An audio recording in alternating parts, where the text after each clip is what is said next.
My name is Sarah Elizabeth Mitchell. I'm 25 years old. I'm from Boston, Massachusetts. I'm an actress and model.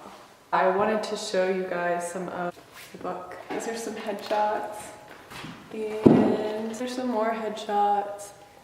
This one is taken by a photographer local to the Boston area, and I just think her work is so stunning, and I want to shoot with her soon. This was shot here in my house. We're doing like a lot of like flipping my hair around, and I was like, what if I just like wet it in the kitchen sink? And we did like hair stuck to the face. Oh, headshot again. These were taken by a model in Boston who's also a photographer.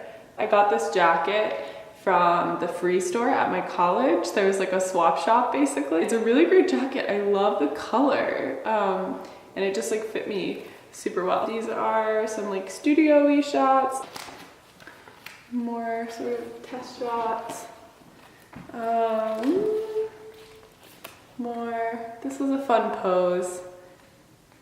That's something I'm working on in my modeling. I'm trying to try more outlandish poses and in my facial expressions, because they say that you can break the facial expressions in modeling down to 6 different ones, and it's like anger, love, joy, sadness, fear. There's more, but I've been trying to work on, like, you know, the famous Tara Smize. Some more Jessica Tiffany shots at the beach, which was so fun, such a fun shoot. Also at the beach for one of them. This was for my friend's vintage boutique. This was like one of my first modeling shoots ever, actually, like maybe the 4th one that I ever did. And I didn't really know what I was doing, but I was like, this skirt is fun. This was a shoot I did at a tulip farm for a local photography school. This was taken by a friend of mine, Matthew Aguiar. I really like how he edited my eyes, but then he said that he didn't actually edit my eyes that much and that they were just really like those crazy colors. I have heterochromia, so if you look at my eyes, I actually have 2 eye colors, which Mila Kunis has bilateral heterochromia, which is where like one eye is blue and one eye is green, I think. But I have, I forget what it's called, but I have heterochromia where it's like 2 colors within the same eye. This I am so proud of. This was the 2nd time that I was featured in Vogue Italia, and the photographer got 3 photos, but I only have 2 in my book here. But you can see an unretouched and 0 makeup shot, which is really intimidating. As a model, a lot of your images get a little smoothing, but this is 100% just me as I am, and you can see the little Vogue insignia there. Here's another one. You can see my kind of freaky eyelashes, but I'm proud of them. They're weird, but they're me, and they're rare, so I try to embrace them, even if it means without makeup I look a little different than other girls. I think Meryl Streep once said that it's your difference is your strength, and so I try to embrace the things that make me feel weird. So yeah, there you have it. Vogue. This is a photographer I worked with, Mark Elzey. He's an amazing photographer. He's incredibly talented. He frequently shoots New York Fashion Week. He shot me in a coffee shop. Again, it was no makeup. You can see my hair is braided, no makeup. This sweater that I'm wearing is by Club Monaco, and they actually found this image through my Instagram because I tagged Club Monaco and they asked if they could use it. So that was cool. This is a screenshot of when this photo set was in Vogue, or Vogue Italia. You can see that is me in the center there. I really love Vogue Italia because they definitely embrace difference as well. This is something I'm so proud of.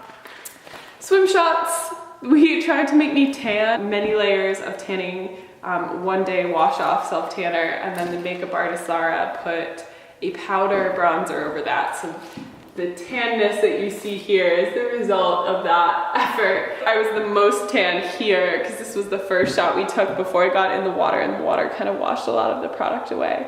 The great thing about being in New England is that you just have these beautiful, beautiful, scenic, like lovely beaches, and I did this shoot with a friend of mine.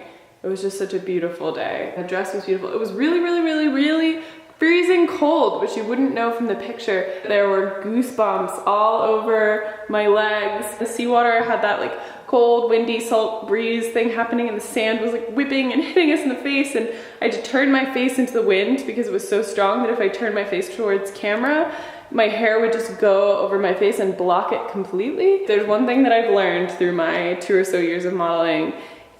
You won't remember the discomfort. You'll just remember the beautiful image. Here's one last one from the swim shoot where I was bronzed. More of the wet hair shoot.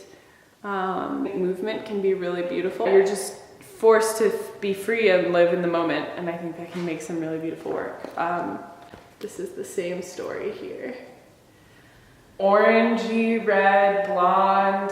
I don't even know what color it is. Another model photographer took this of me. I like it a lot. I love the makeup. There's something very tender about it, and I kind of love that softness in the face. A slightly wider shot.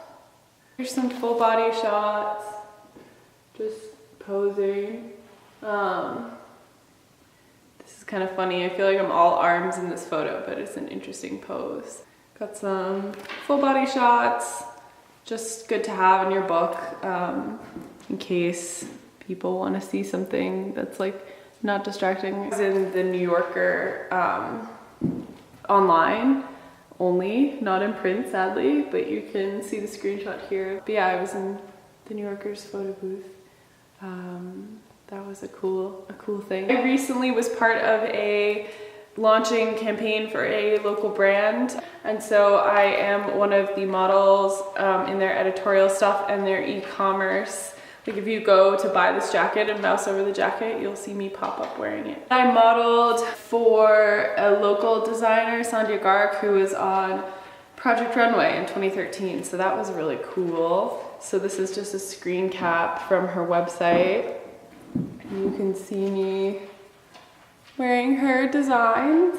I loved wearing these dresses. They were so creative and amazing. This is another time I was in Time Magazine's Lightbox.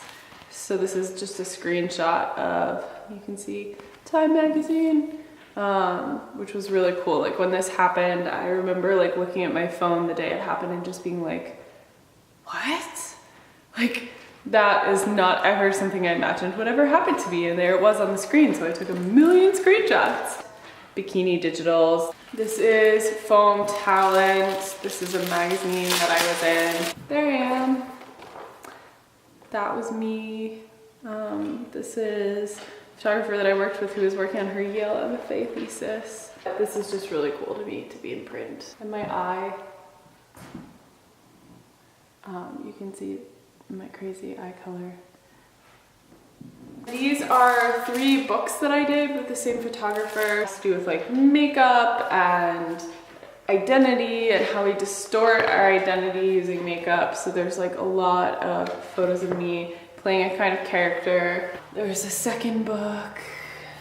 I already showed you guys like some of the photos from this, but there you have me. So funny, my hair was shorter then.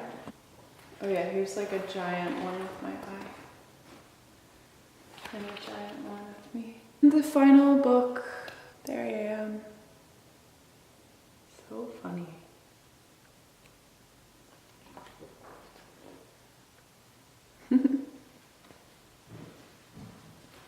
Thank you guys so much for joining me on this tour of my portfolio. I forgot to film a proper goodbye part, so you just have this funny footage of me playing with the sunlight in my hair. But thank you guys so much. I hope you enjoyed seeing these photos. You can check out the credits below for all the names of the photographers and the designers and the makeup artists I referenced. I hope you had a good day today and made the best of it, and I hope you'll hit the subscribe button to hear more from me. I frequently post behind the scenes videos and other get to know me type videos. So yeah, thank you guys, and bye!